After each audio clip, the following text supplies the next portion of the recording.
Hi, how are you? I'm Samantha. Hope you're doing well. In this occasion, I'm going to talk about the FIFA World Cup. As you know, in the next few days, a new FIFA World Cup is going to be celebrated in Qatar. Well, to begin it, where it's located?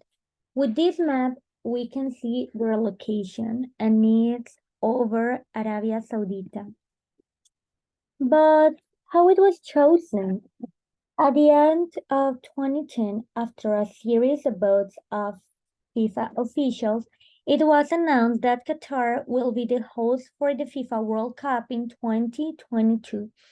It competed with other four candidate countries: Australia, United States, South Korea, and Japan.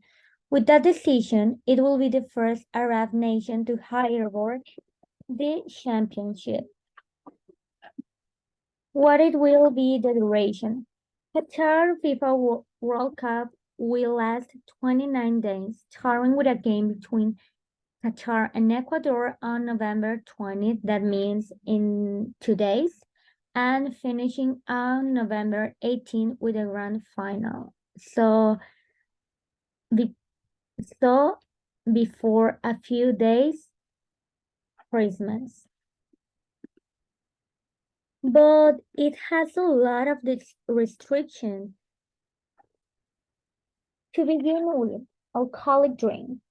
It's all if you like to drink aloud, forget to do that on guitar because it's only allowed on a specific points on a specific moments, not in the time you want.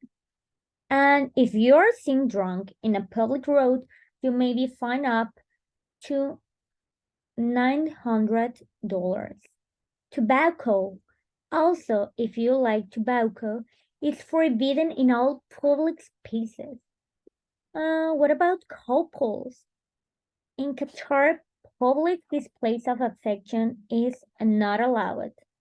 And if you want to sleep with your boyfriend, forget that. Because extramarital relationships are penalized by up to 7 years in jail. Can you believe that? And finally, the outfit. Women can show neither shoulder nor knees. But women and men can use low cut or shaped clothing.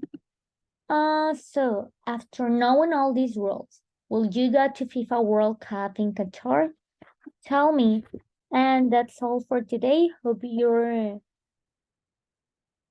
that you enjoy my presentation and tell me of what topic can we talk in the next section. Thanks.